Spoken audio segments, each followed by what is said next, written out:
রবীন্দ্রনাথ ঠাকুর বাংলা সাহিত্যের এক অনন্য নাম। রবীন্দ্রনাথ ঠাকুরের গল্পগুচ্ছের অন্তর্গত নিশীথে গল্পটি বর্ধমান বিশ্ববিদ্যালয়ের ইউজি স্তরে বাংলা অনার্সের 5th সেমিস্টারে এই গল্পটি আমাদের সিলেবাসে এসেছে, তাই এই গল্পটি নিয়ে আজকে আমরা কথা বলবো। এর আগে আমাদের সাথে কথা হয়েছিল short story depends on its speeds character and dialogue. ছোট্ট গল্প হঠাৎ করে শুরু হয়। আমরা এই গল্পটা যখন দেখছিলাম, এই গল্পও যেন হঠাৎ করে শুরু হয়েছে। কোনো একটা কথোপকথনের আড়ালে কেউ একজন এসে কোনো এক আগন্তুক তার ডাক্তারকে ডাকছে। ডাক্তার, ও ডাক্তার, জ্বালাতন করিল এই অর্ধেক রাত্রে। চোখ মিলিয়া দেখি আমাদের ডাক দিয়ে রেখো জমিদার দক্ষিণাচরণ বাবু। ধরফর করিয়া উঠিয়া পিঠ ভাঙা চৌকিটা টানিয়া আনিয়া তাহাকে বসিতে দিলাম এবং উদ্বিগ্নভাবে তাহার মুখের দিকে চাহিলাম। ঘড়িতে দেখি ডাক দিয়ে রেখো তখন রাত্রি 2:30। দক্ষিণাচরণ বাবু বিবর্ণ মুখে বিস্ফারিত নেত্রে কহিলেন, ডাক দিয়ে রাখো, আজ রাত্রে আবার সেই রূপ উপদ্রব আরম্ভ হইয়াছে। তোমার ঔষধ কোনো কাজে লাগিল না। আমি কিঞ্চিত সংকোচে বলিলাম, আপনি বোধ করি মদের মাত্রা ডাক দিয়ে রাখো আবার বাড়াইয়াছেন। কোশ্চেন কে কাকে বলেছিল? দক্ষিণাচরণ বাবু অত্যন্ত বিরক্ত হইয়া কহিলেন, ওটা তোমার ভারী ভ্রম, মদ নয়ে। আদ্যপান্ত বিবরণ না শুনলে তুমি আসল কারণটা অনুমান করিতে পারিবে না। কুলুঙ্গির মধ্যে ক্ষুদ্র টিনের ডিবায় ম্লানভাবে কেরোসিন জ্বলিতেছিল। আমি তাহা উস্কাইয়া দিলাম। একটুখানি আলো জাগিয়া উঠিল এবং অনেকখানি ধোঁয়া বাহির হইতে লাগিল। কোচাখানা গায়ের উপর টানিয়া একখানা খবরের কাগজে পাতা প্যাক বাক্সের উপর বসিলাম। দক্ষিণাচরণবাবু বলিতে লাগিলেন, ডাক দিয়ে রাখো, দক্ষিণাচরণবাবু বলিতে লাগিলেন। কোশ্চেন, দক্ষিণাচরণবাবু কি বলতে লেগেছিলেন বা কি বলেছিলেন? এই অংশটুকু নিয়ে সাইড পয়েন্ট করে দাও। আগন্তুক ও ডাক্তারের কথোপকথন। আগন্তুকের সাথে এই ডাক্তারের ঠিক কি কথা হয়েছিল সেটা আমরা এখানে দেখতে পেলাম। আগন্তুক ও ডাক্তারের কথোপকথন, আগন্তুকের সাথে ডাক্তারের ঠিক কি কথা হলো সেই বিষয়টা আমরা এখানে মেনলি লক্ষ্য করেছি বা মেনলি দেখতে পেলাম। এবার আমরা পরের অংশটা দেখি একবার। যদি পরবর্তী অংশটা দেখি তাহলে আরো ভালো বুঝতে পারবে। এরপর একটা গল্প শুরু হচ্ছে। দক্ষিণাচরণবাবু ডাক্তারকে একটা গল্প বলেছে। কি সেই গল্প, গল্পের বিষয়বস্তু কি, সেটা আমাদের এখানে জানার বিষয়, বা কি এমন ছিল এই গল্পের মধ্যে। চলো গল্প দেখা যাক। আমার প্রথম পক্ষে স্ত্রীর মতো এমন গৃহিণী অতি দুর্লভ ছিল। ডাক দিয়ে রাখো, এমন গৃহিণী অতি দুর্লভ ছিল। কোশ্চেন কার সম্বন্ধে বলা হয়েছে? কিন্তু আমার তখন বয়স বেশি ছিল না, সহজেই রসাধিক্য ছিল। তাহার উপর আবার কাব্যশাস্ত্রটা ভালো করিয়া অধ্যয়ন করিয়াছিলাম, তাই অবিমিশ্র গৃহিণীপনায় মন উঠিত না। কালিদাসের সেই শ্লোকটা প্রায় মনে উদয় হইত। কি? ডাক দিয়ে রাখো, গৃহিণী সচিব সখী মিথ প্রিয়া শিষ্যা ললিতে কলাবিধ। গৃহিণী সচিব সখী বন্ধু এবং প্রিয় শিষ্যার মতো ললিত কলাবিধেই পারদর্শী। কিন্তু আমার গৃহিণীর কাছে ললিত কলাবিধের কোনো উপদেশ খাটিত না এবং সখীভাবে প্রণয় সম্ভাষণ করিতে গেলে তিনি হাসিয়া উড়াইয়া দিতেন। গঙ্গা স্রোতে যেমন ইন্দ্রের ঐরাবত নাকাল হইয়াছিল, তেমনি তার হাসির মুখে বড় বড় কাব্যের টুকরা এবং ভালো ভালো আদরের সম্ভাষণ মুহূর্তের মধ্যে অপদস্থ হইয়া ভাসিয়া যাইত। তার হাসিবার আশ্চর্য ক্ষমতা ছিল। দক্ষিণাচরণবাবু এবং তার স্ত্রীর দাম্পত্য জীবনের কথা যদি আমরা দেখি তাহলে দেখব দক্ষিণাচরণবাবু একটু আমোদ, একটু আরাম, একটু প্রণয় সম্ভাষণ করতে গেলে তাহলে কিন্তু সেক্ষেত্রে সমস্যা হয়। কি সমস্যা আছে না, সেক্ষেত্রে তার পত্নী, তার স্ত্রী এতটাই সাংসারিক যে নতুন করে তার এই কাব্যরসে মেতে ওঠে না। তারপর আজ বছর 4 হইল, আমাকে সাংঘাতিক। এই অংশটুকু নিয়ে সাইড পয়েন্ট করে দাও। দাম্পত্য জীবন কেমন ছিল, দুজনের দাম্পত্য জীবন, এইটুকু নিয়ে পয়েন্ট করে দাও। দাম্পত্য জীবন, দাম্পত্য জীবন কেমন ছিল সেটা আমরা এখানে লক্ষ্য করলাম। বেশ ভালো, একজন সাংসারিক, একজন কাব্যিক, এই দুইয়ের তথ্যই আমরা যেন এখানে পেলাম। তারপর আজ বছর 4 হইল, আমাকে সাংঘাতিক রোগে ধরিল। ওষ্ঠব্রণ হইয়া জ্বর বিকার হইয়া মরিবার দাখিল হইলাম। বাঁচিবার আশা ছিল না। একদিন এমন হইল যে ডাক্তার জবাব দিয়া গেল। এমন সময় আমার এক আত্মীয় কোথা হইতে এক ব্রহ্মচারী আনিয়া উপস্থিত করিল। সে গব্যঘৃতের সহিত গাওয়া ঘিয়ের সাথে একটা শিকড় বাটিয়া আমাকে খাওয়াইয়া দিল। ঔষধের গুণেই হোক বা অদৃষ্ট ক্রমেই হোক সে যাত্রা বাঁচিয়া গেলাম। ডাক্তার রাখো, কে কোন যাত্রা বেঁচে গেল। রোগের সময় আমার স্ত্রী অহর্নিশি এক মুহূর্তের জন্য বিশ্রাম করেন নাই। সেই কটা দিন একটি অবলা স্ত্রীলোক মানুষের সামান্য শক্তি লইয়া প্রাণপণ ব্যাকুলতার সহিত দ্বারে সমাগত যমদূতগুলার সঙ্গে অনবরত যুদ্ধ করিয়াছিলেন। তার সমস্ত প্রেম, সমস্ত হৃদয়, সমস্ত যত্ন দিয়া আমার এই অযোগ্য প্রাণটাকে যেন বক্ষে শিশুর মতো দুই হস্তে ঝাঁপিয়া ঢাকিয়া রাখিয়াছিলেন। আহার ছিল না, নিদ্রা ছিল না, জগতের আর কোনো কিছুর প্রতি দৃষ্টি ছিল না।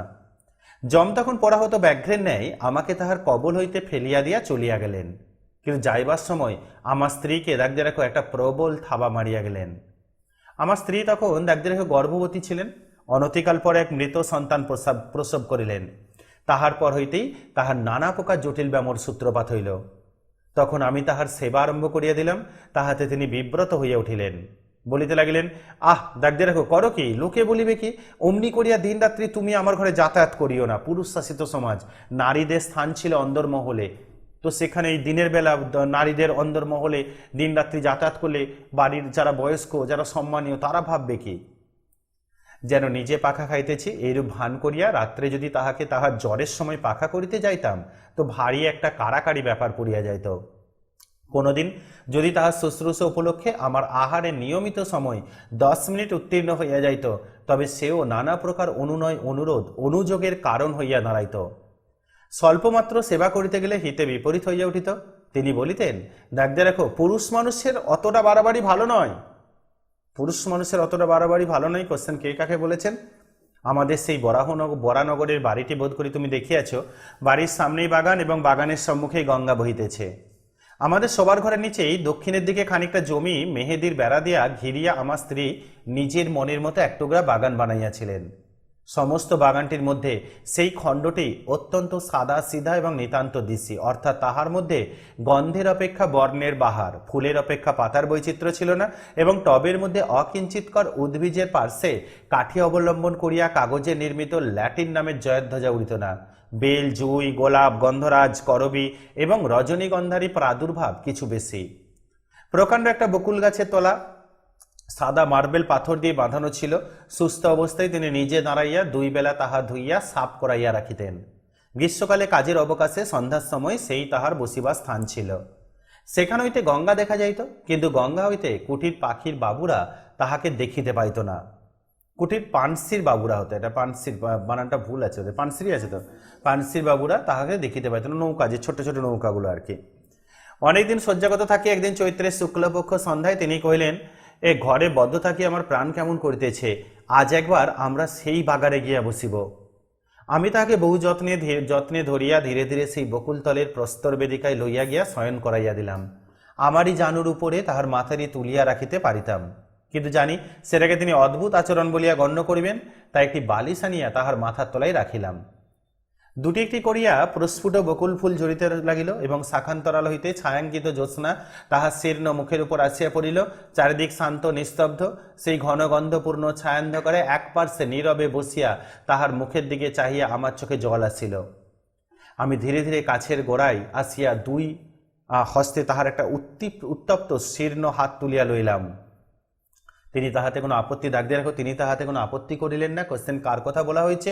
কিছুক্ষণ এইরূপ চুপ করিয়া বসিয়া থাকিয়া আমার হৃদয় কেমন উদ্বেলিত হইয়া উঠিল। আমি বলিয়া উঠিলাম, দাগিয়ে রাখো, তোমার ভালোবাসা আমি কোনো কালে ভুলিব না। পৃথিবীর মধ্যে সবথেকে বড় মিথ্যা কথা কি? পৃথিবীর মধ্যে সবথেকে ডাহা মিথ্যা কথা কি? যখন একে অপরকে পছন্দ করে বলে আমি তোমাকে সবথেকে বেশি ভালোবাসি। এটা হচ্ছে সবথেকে ডাহা মিথ্যা কথা, সবথেকে বড় মিথ্যা কথা। কেন? ব্যক্তি কখনো অপরকে বেশি ভালোবাসতে পারে না, ব্যক্তি সবসময় নিজেকে বেশি ভালোবাসে। তো এখানে এই দক্ষিণাচরণ বাবু যেন বলছেন, তোমার ভালোবাসা আমি কোনো কালে ভুলিব না। তখনই বুঝিলাম কথাটা বলিবার কোনো আবশ্যক ছিল না। আমার স্ত্রী হাসিয়া উঠিলেন। সে হাসিতে লজ্জা ছিল, সুখ ছিল এবং কিঞ্চিত অবিশ্বাস ছিল, এবং উহার মধ্যে অনেকটা পরিমাণে পরিহাসের তীব্রতাও ছিল। প্রতিবাদ স্বরূপ একটি কথামাত্র না বলিয়া কেবল তাহার সেই হাসির দ্বারা জানাইলেন, দাগদের হয়ে কোনো কালে ভুলিবে না, ইহা কখনো সম্ভব নহে, এবং আমি তাহা প্রত্যাশাও করি না। ওই সুমিষ্ট সুতীক্ষ্ণ হাসির ভয়ে আমি কখনো আমার স্ত্রীর সঙ্গে রীতিমতো প্রেমালাপ করিতে সাহস করি নাই। অসাক্ষাতে যে সকল কথা মনে উদয় হইত, তাহার সম্মুখে গেলেই সেগুলোকে নিতান্ত বাজে কথা বলিয়া বোধ হইত। ছাপার অক্ষরে যেসব কথা পড়িলে 2 চক্ষু বহিয়া দরদর ধারায় জল পড়িতে থাকে, সেইগুলো মুখে বলিতে গেলে কেন যে হাস্যের উদ্রেক করে এ পর্যন্ত বুঝিতে পারিলাম না। বাদ প্রতিবাদ কথাই চলে, কিন্তু হাসির উপরে তর্ক চলে না। কাজে চুপ করিয়া যাইতে হইল। জ্যোৎস্না উজ্জ্বলতর হইয়া উঠিল। একটা কোকিল ক্রমাগতই কুহু কুহু ডাকিয়া অস্থির হইয়া গেল। আমি বসিয়া বসিয়া ভাবিতে লাগিলাম, এমন জ্যোৎস্না রাত্রেও কি কোকিল বধূ বধির হইয়া গেছে? বহু চিকিৎসায় আমার স্ত্রীর রোগের উপশমের কোনো লক্ষণ দেখা গেল না। ডাক্তার বলিল, একবার দাগ দিয়ে রাখো বায়ু পরিবর্তন করিয়া দেখিলে ভালো হয়। আমি স্ত্রীকে লইয়া দাগ দিয়ে রাখো এলাহাবাদে গেলাম। তাহলে এই অংশটুকু নিয়ে সাইড পয়েন্ট করে দাও, অসুস্থতা ও সেবা দুজনেরই পুরোটাই। কে কিভাবে অসুস্থ হয়েছিল, কে কার সেবা করলো, সেই পার্টটা আমরা এখানে পেলাম। বায়ু পরিবর্তন মানে তৎকালীন সময়, অসুস্থতা ও সেবা পয়েন্ট করে দাও। তৎকালীন সময়ে আমরা একটা জিনিস লক্ষ্য করতাম যে যখন কোনো কেউ অসুস্থ হতো তাহলে বায়ু পরিবর্তন মানে অন্যত্র যাওয়ার কথা বলা হতো আর কি। এখানে সেই অন্যত্র যাওয়ার কথাই বলেছে, বায়ু পরিবর্তনের জন্য এলাহাবাদে গেল। এবার তাহলে প্রশ্ন, এখানে নিশিতে কি হলো?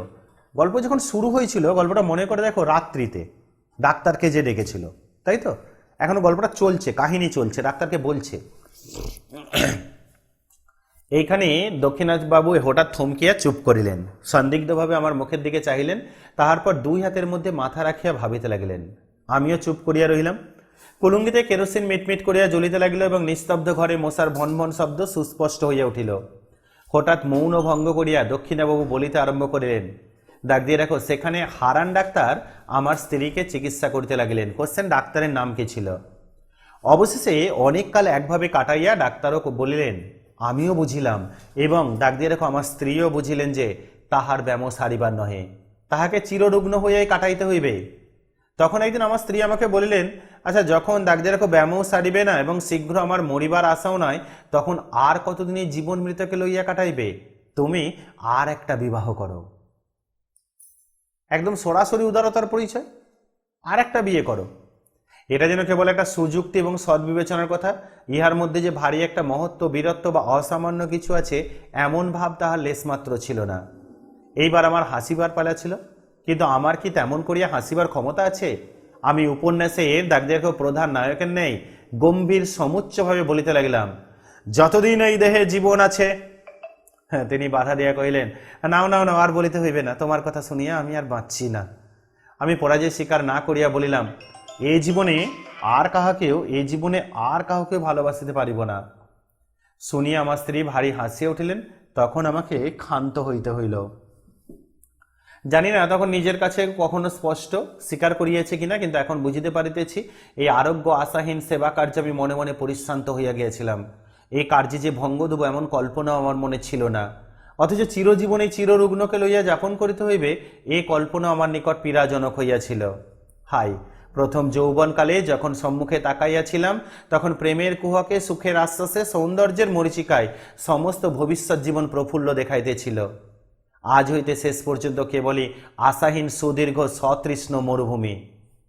আমার সেবার মধ্যে সেই আন্তরিক শান্তি নিশ্চয় তিনি দেখিতে পাইয়াছিলেন, তখন জানিতাম না, কিন্তু এখন সন্দেহ মাত্র নাই যে তিনি আমাকে যুক্তাক্ষরের প্রথম ভাগ শিশু শিক্ষার মতো অতি সহজে বুঝিতেন।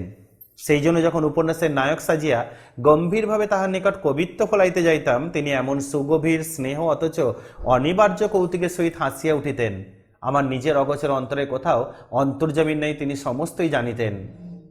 এ কথা মনে করিলে আজও এ কথা মনে করিলে আজও লজ্জায় মরিয়া যাইতে ইচ্ছা করে। কোশ্চেন, কোন কথা? হারান ডাক্তার আমাদের স্বজাতীয়, তাহার বাড়িতে আমরা তাহলে এই মরিতে যাইতে ইচ্ছা করে। এইখান পর্যন্ত সাইড পয়েন্ট করে দাও। দ্বিতীয় বিবাহের প্রস্তাব,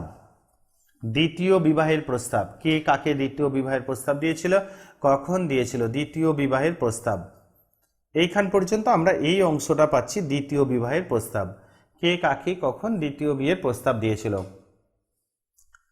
হারান ডাক্তার আমাদের স্বজাতীয়, হারান ডাক্তার আমাদের স্বজাতীয়, তো স্বাভাবিকভাবেই সেখানে দেখা যাচ্ছে কি তাহার বাড়িতে আমার প্রায়ই নিমন্ত্রণ থাকিত, তার বাড়িতে প্রায়ই নিমন্ত্রণ থাকতো। কিছুদিন যাতায়াতের পর ডাক্তার তাহার মেয়েটির সঙ্গে আমার পরিচয় করাইয়া দিলেন। ডাক্তার একটা মেয়ে আছে অবশ্য, ডাক্তারের মেয়ের সাথে পরিচয় হচ্ছে। মেয়েটি বর্ণনা দাগ দিয়ে রাখো, মেয়েটি অবিবাহিত, তাহার বয়স 15 হইবে। ডাক্তার বলেন, তিনি মনের মতো পাত্র পান না বলিয়া বিবাহ দেন নাই, কিন্তু বাহিরের লোকের কাছে গুজব শুনিতাম মেয়েটির কুলের দোষ ছিল, একটি কুচরিত্র বলা যেতে পারে, কিন্তু আর কোনো দোষ ছিল না, যেমন স্বরূপ তেমনি সুশিক্ষা। সেই জন্য মাঝে মাঝে একদিন তাহার সহিত নানা কথা আলোচনা করিতে করিতে আমার বাড়ি ফিরিতে রাত হইত। আমার স্ত্রীকে ঔষধ খাওয়াইবার সময় অতীর্ণ হইয়া যাইত। তিনি জানিতেন আমি হারান ডাক্তারের বাড়ি গিয়াছি, কিন্তু বিলম্বের কারণে একদিন আমাকে জিজ্ঞাসা করেন নাই। মরুভূমির মধ্যে আর একবার মরীচিকা দেখিতে লাগিলাম। তৃষ্ণা যখন বুক পর্যন্ত, তখন চোখের সামনে কুল পরিপূর্ণ, দাগদের কাজ সম্বন্ধে কথা বলা আছে, কুল পরিপূর্ণ স্বচ্ছ জল ছল ছল ঢল ঢল করিতে লাগিল। তখন মনকে প্রাণপণে টানিয়া আর ফিরাইতে পারিলাম না। রোগীর ঘর আমার কাছে দ্বিগুণ নিরানন্দ হইয়া উঠিল। তখন প্রায়ই শুশ্রূষা করিবার এবং ঔষধ খাওয়াইবার নিয়ম ভঙ্গ হইতে লাগিল। হারান ডাক্তার আমাকে প্রায় মাঝে মাঝে বলিতেন, যাহাদের রোগ আরোগ্য হইবার কোনো সম্ভাবনা নেই তাহাদের পক্ষে মৃত্যুই ভালো, কারণ বাঁচিয়া তাহাদের নিজেরও সুখ নাই, অন্যেরও অসুখ। কথাটা সাধারণভাবে বলিতে দোষ নাই, তথাপি আমার স্ত্রীকে লক্ষ্য করিয়া এমন প্রসঙ্গ উত্থাপন করা তাহার উচিত হয় নাই। কিন্তু মানুষের জীবন মৃত্যু সম্বন্ধে ডাক্তারদের মন এমন অসার যে তাহারা ঠিক আমাদের মনের অবস্থা বুঝিতে পারে না। হঠাৎ একদিন পাশের ঘর হইতে শুনিতে পাইলাম আমার স্ত্রী হারানবাবুকে বলিতেছেন, আচ্ছা ডাক্তার, দাগিয়ে রাখো, কতকগুলো মিথ্যা ঔষধ গিলাইয়া ডাক্তারখানা দেনা বাড়াইতেছ কেন? আমার প্রাণটাই যখন একটা ব্যামো, তখন এমন ওষুধ দাও যাহাতে শীঘ্র এই প্রাণটা যায়। ডাক্তার বললেন, দাগিয়ে রাখো, ছি ছি ছি, এমন কথা বলিবেন না। কথাটা শুনিয়া হঠাৎ আমার বক্ষে বড় আঘাত লাগিল। ডাক্তার চলিয়া গেলে আমার স্ত্রীর ঘরে গিয়া তাহার শয্যা প্রান্তে বসিলাম, তাহার কপালে ধীরে ধীরে হাত বুলাইয়া দিতে লাগিলাম। তিনি কহিলেন, দাগিয়ে রাখো, এ ঘর বড় গরম, তুমি বাহিরে যাও, তোমার বেড়াইতে যাইবার সময় হইয়াছে, খানিকটা না বেড়াইয়া আসিলে আবার রাত্রে তোমার ক্ষুধা হইবে না। আসলে এই দক্ষিণাচরণবাবু স্ত্রী বুঝে গিয়েছিলেন যে তার স্বামী অন্য নারীতে আসক্ত, তাই যেন অনেকটাই ত্যাগ স্বীকার করার জন্য বা জোরপূর্বক তার স্বামীকে অন্য মেয়ের কাছে পাঠিয়ে দিচ্ছিলেন, বিশেষত সেই ডাক্তারের মেয়ের কাছে। আসলে বেড়াইতে যাওয়ার অর্থ দাগিয়ে রাখো ডাক্তারের বাড়ি যাওয়া। আমি তাহাকে বুঝাইয়াছিলাম ক্ষুধা সঞ্চারের পক্ষে খানিকটা বেড়াইয়া আসা বিশেষ আবশ্যক। এখন নিশ্চয়ই বলিতে পারি তিনি প্রতিদিনই আমার এই ছলনাটুকু, দাগিয়ে রাখো, ছলনাটুকু বুঝিতেন। কোশ্চেন ছলনাটা কি ছিল? আমি নির্বোধ মনে করিতাম, তিনি নির্বোধ। দাগিয়ে রাখো, কে কাকে নির্বোধ বলেছে? এই বলিয়া দক্ষিণাচরণবাবু অনেকক্ষণ করতলে মাথা রাখিয়া চুপ করিয়া বসিয়া রহিলেন। অবশেষে কহিলেন, আমাকে এক গ্লাস জল আনিয়া দাও। জল খাইয়া বলিতে লাগিলেন, একদিন ডাক্তারবাবুর কন্যা, দাগিয়ে রাখো মনোরমা, দ্বিতীয় কন্যাটার মানে মেয়েটির নাম মনোরমা, আমার স্ত্রীকে দেখিতে আসিবার ইচ্ছা প্রকাশ করিলেন। জানি না কি কারণে তাহার সে প্রস্তাব আমার ভালো লাগিল না, কিন্তু প্রতিবাদ করিবার কোনো হেতু ছিল না। তিনি একদিন সন্ধ্যাবেলায় আমাদের বাসায় আসিয়া উপস্থিত হইলেন। সেদিন আমার স্ত্রীর বেদনা অন্য দিনের অপেক্ষা কিছু বাড়িয়া উঠিয়াছিল। যেদিন তাহার ব্যথা বাড়ে সেদিন তিনি অত্যন্ত স্থির নিস্তব্ধ হইয়া থাকেন, কেবল মাঝে মাঝে মুষ্টিবদ্ধ হইতে থাকে এবং মুখ নীল হইয়া আসে। তাহাতেই তাহার যন্ত্রণা বোঝা যায়। ঘরে কোনো সাড়া ছিল না। আমি শয্যা প্রান্তে চুপ করিয়া বসিয়াছিলাম। সেদিন আমাকে বেড়াইতে যাইতে অনুরোধ করেন এমন সামর্থ্য তাহার ছিল না, কিংবা হয়তো বড় কষ্টের সময় আমি কাছে থাকি এমন ইচ্ছা তাহার মনে মনে ছিল। চোখে লাগিবে বলিয়া কেরোসিন আলোটা দ্বারের পার্শ্বে ছিল। ঘর অন্ধকার এবং নিস্তব্ধ, কেবল এক একবার যন্ত্রণার কিঞ্চিত উপশমে আমার স্ত্রীর গভীর দীর্ঘশ্বাস শোনা যাইতেছিল। এমন সময় মনোরমা ঘরের প্রবেশদ্বারে দাঁড়াইলেন। বিপরীত দিক হইতে কেরোসিনের আলো আসিয়া তাহার মুখের উপর পড়িল। আলো আধারে লাগিয়া কি তিনি কিছুক্ষণ ঘরের কিছুই দেখিতে না পাইয়া দ্বারের নিকট দাঁড়াইয়া ইতস্তত করিতে লাগিলেন। আমার স্ত্রী চমকি আমার হাত ধরিয়া দাগদের জিজ্ঞাসা করিল, ওকে? তাহার সেই দুর্বল অবস্থায় হঠাৎ অচেনা লোক দেখিয়া ভয় পাইয়া আমাকে 2-3 বার অস্ফুট স্বরে প্রশ্ন করিলেন, ও কে? ও কে? ও কে গো? আমার কেমন দুর্বুদ্ধি হইল। আমি প্রথমেই বলিয়া ফেলিলাম, আমি চিনি না। যদি এই দক্ষিণাচরণে অনুরাগ না থাকতো মেয়েটার প্রতি, তাহলে কিন্তু স্বীকার করত, কিন্তু অনুরাগ আছে বলে স্বীকার করতে পারল না। বলিবা মাত্রই কে যেন আমাকে কষাঘাত করিল। পরের মুহূর্তেই বলিলাম, ও দাগিয়ে রাখো, ও আমাদের ডাক্তারবাবুর কন্যা। স্ত্রী একবার আমার মুখের দিকে চাইলেন, আমি তাহার মুখের দিকে চাহিতে পারিলাম না। পরক্ষণে তিনি ক্ষীণ স্বরে অভ্যাগতকে বলিলেন, আরে আপনি আসুন। আমাকে বললেন, আলোটা ধরো। মনোরমা ঘরে আসিয়া বসিলেন। তাহার সহিত রোগিনীর অল্প স্বল্প আলাপ চলিতে লাগিল। এমন সময় ডাক্তারবাবু আসিয়া উপস্থিত হইলেন। তিনি তাহার ডাক্তারখানা হইতে 2 শিশি ওষুধ সঙ্গে আনিয়াছিলেন। সেই 2টি শিশি বাহির করে আমার স্ত্রীকে বললেন, দাগদের রাখে নীল শিশিটা মালিশ করিবার আর এইটি খাইবার, দেখিবেন 2টিতে মিলাইবেন না, এই ওষুধটা ভারী বিষ। যেন মরার জন্যই কানের কাছে দিয়ে দেয়া হলো, এই ওষুধটা ভারী বিষ। রোগীকে শুনিয়েই দেয়া হলো। আমাকেও একবার সতর্ক করিয়া দিয়া ঔষধ 2টি শয্যা পার্শ্ববর্তী টেবিলে রাখিয়া দিলেন। বিদায় লইবার সময় ডাক্তার তাহার কন্যাকে ডাকিলেন। মনোরমা কহিলেন, বাবা আমি থাকি না কেন? সঙ্গে স্ত্রীলোক কেহ না, ইহাকে সেবা করিবে কে? আমার স্ত্রী ব্যস্ত হয়ে উঠিলেন, বললেন, আরে না না, আপনি কষ্ট করিবেন না, পুরানো ঝি আছে, সে আমাকে মায়ের মতো যত্ন করে। ডাক্তার হাসিয়া বলিলেন, উনি মা লক্ষ্মী, চিরকাল পরের সেবা করিয়া আসিয়াছেন। দাগিয়ে রাখবে পুরোটাই অন্যের সেবা সহিতে পারেন না। কন্যাকে লইয়া ডাক্তার গমনের উদ্যোগ করিতেছেন, এমন সময় আমার স্ত্রী বলিলেন, আচ্ছা ডাক্তারবাবু, ইনি এই বদ্ধ ঘরে অনেকক্ষণ বসিয়া আছেন, ইহাকে একবার বাহিরে বেড়াইয়া লইয়া আসিতে পারেন? ডাক্তারবাবু আমাকে বলিলেন, আচ্ছা আসুন না, আপনাকে নদীর ধার হইয়া একবার বেড়াইয়া আনি। আমি ঈষৎ আপত্তি দেখাইয়া অনতি বিলম্বে সম্মত হইলাম। ডাক্তারবাবু যাইবার সময় 2 শিশির ঔষধ সম্বন্ধে আবার আমার স্ত্রীকে সতর্ক করিয়া দিলেন। সেদিন ডাক্তারের বাড়িতে আহার করিলাম, ফিরিয়া আসিতে রাত হইল। আসিয়া দেখে আমার স্ত্রী ছটপট করিতেছেন। অনুতাপে বিদ্ধ হইয়া জিজ্ঞাসা করলাম, ডাক্তার দেখো, তোমার কি ব্যথা বাড়িয়াছে? তিনি উত্তর করিতে পারিলেন না, নীরবে আমার মুখের দিকে চাইলেন। তখন তার কণ্ঠ রোধ হইয়াছে। আমি তৎক্ষণাৎ সেই রাত্রে ডাক্তারকে ডাকাইয়া আনিলাম।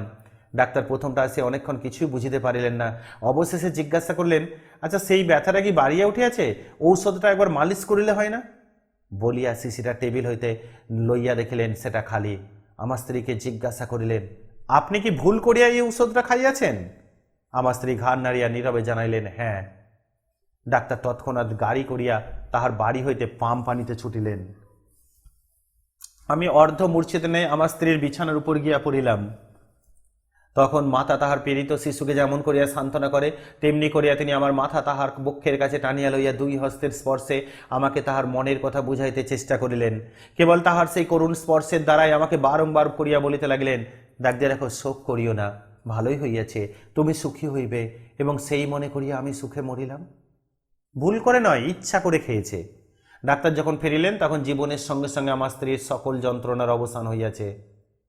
দক্ষিণাচরণ, এই অংশটুকু নিয়ে সাইড পয়েন্ট করে দাও। স্ত্রীর মৃত্যু পুরোটাই, কিভাবে স্ত্রী মারা গেল, স্ত্রীর মৃত্যু, এইটুকু আমরা এখানে লক্ষ্য করলাম। স্ত্রীর মৃত্যু।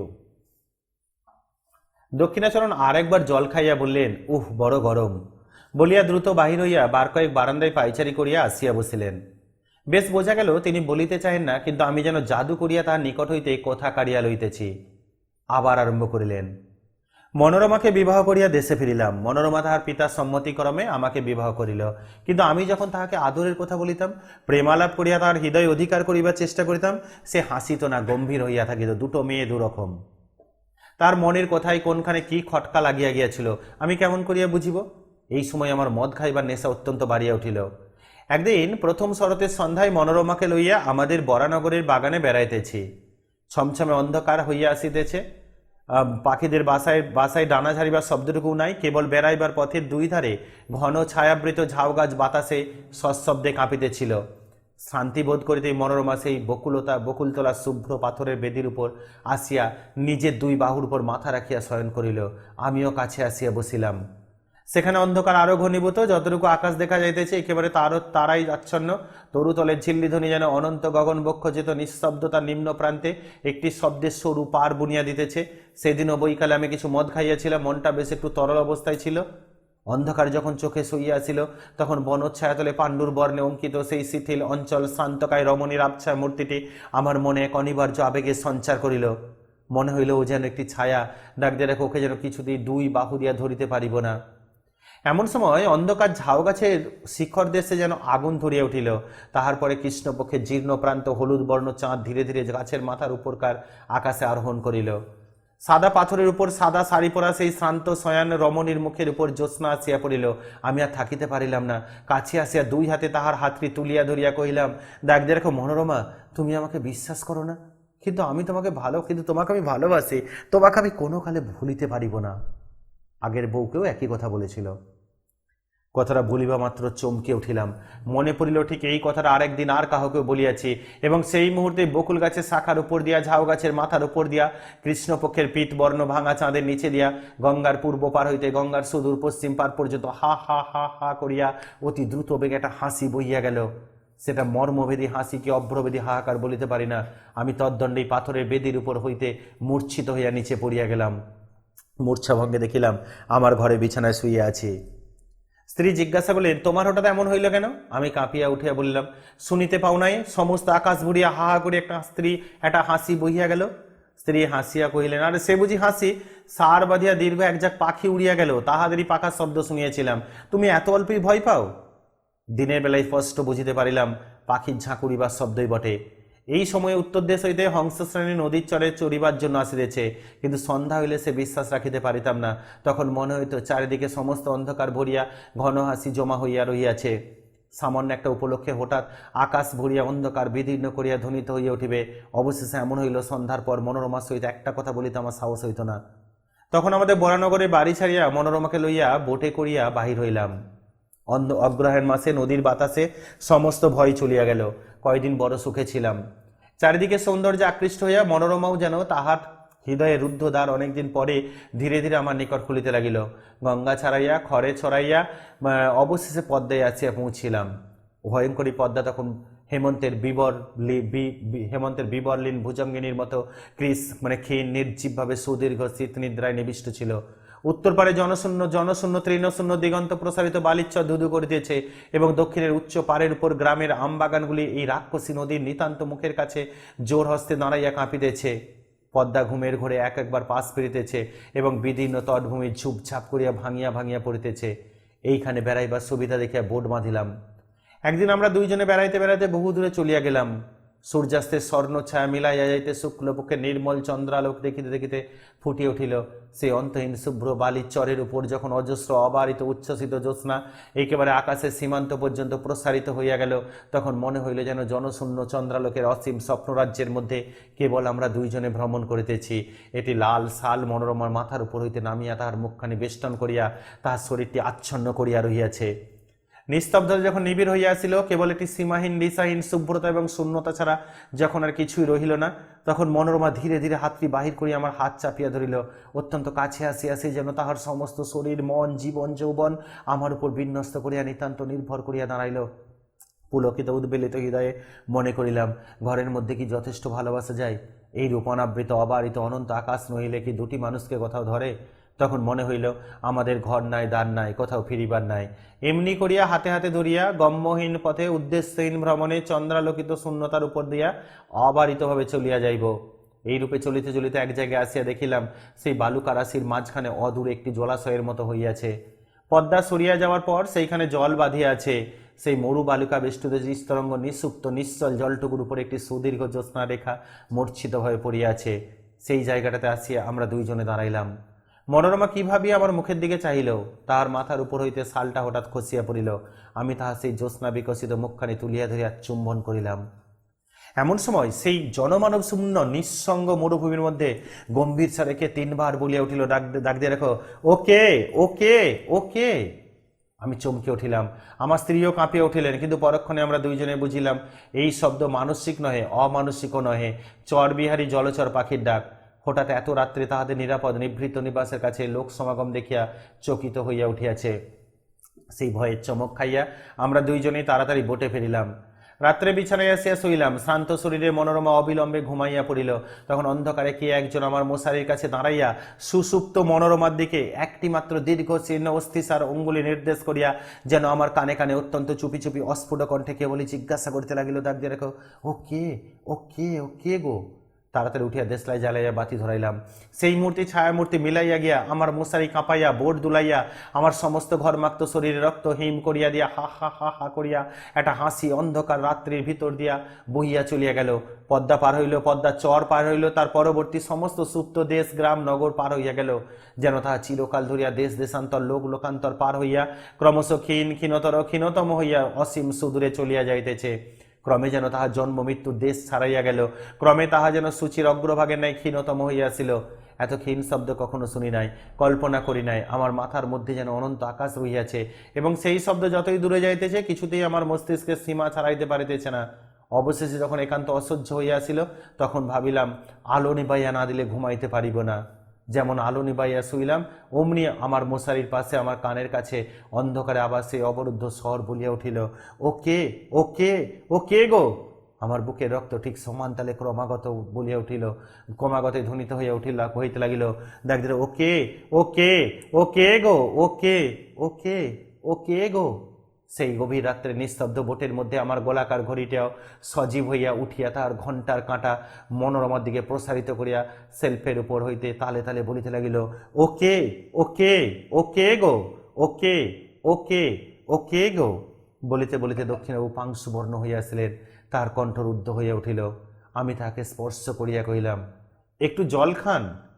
এই অংশটুকু নিয়ে সাইড পয়েন্ট করে দাও। অশরীরী অশরীরী চেতনা, অশরীরী চেতনা, গল্পে একটা অশরীরী চেতনা আমরা এখানে লক্ষ্য করলাম। আসলে তার প্রথম স্বামী কখনোই, প্রথম স্ত্রী কখনোই দ্বিতীয় স্ত্রীকে মেনে নিতে পারেনি, সেই ব্যাপারটা এখানে ফুটে উঠেছে। এমন সময় হঠাৎ আমার কেরোসিনের শিখাটা দপদপ করিতে করিতে নিভিয়া গেল। হঠাৎ দেখিতে পাইলাম বাহিরে আলো হইয়াছে। কাক ডাকে উঠিল, দোয়েল শীষ দিতে লাগিল। আমার বাড়ির সম্মুখবর্তী পথে একটা মহিষের গাড়ির ক্যাঁচ ক্যাঁচ শব্দ জাগিয়া উঠিল। তখন দক্ষিণবাবুর মুখের ভাব একেবারে বদল হইয়া গেল। ভয়ের কিছুমাত্র চিহ্ন রইল না। রাত্রির কুয়াকে কাল্পনিক শঙ্কার মত্ততায় আমার কাছে যে এত কথা বলিয়া ফেলিয়েছেন, সেই জন্য যেন অত্যন্ত লজ্জিত এবং আমার উপর আন্তরিক ক্রুদ্ধ হইয়া উঠিলেন। শিষ্ট সম্ভাষণ মাত্র না করিয়া অকস্মাৎ উঠিয়া দ্রুত বেগে চলিয়া গেলেন। সেই দিন অর্ধরাত্রে আবার আমার দ্বারে আসিয়া ঘা পড়িল, ডাক্তার ডাক্তার। এই অংশটুকু নিয়ে সাইড পয়েন্ট করে দাও। রাত্রিকালীন রাত্রিকালীন চেতনা, রাত্রিকালীন চেতনা। সমগ্র গল্পে আমরা শুরু থেকে যদি দেখি, শুরু থেকে শেষ পর্যন্ত একটা বিষয় আমরা খুব ভালো লক্ষ্য করছি, সেটা হচ্ছে কি, রাত হলেই যত সমস্যা হয়। দিনের বেলা কোনো ভয় থাকে না, রাত্রেবেলা সে যে একটা অপরাধ করেছে, তার পত্নীকে লুকিয়ে একটা দ্বিতীয় নারীর প্রতি আসক্ত হয়েছে, সেই অপরাধ বোধটাই যেন বারবার তাকে কুড়ে কুড়ে খাইছে।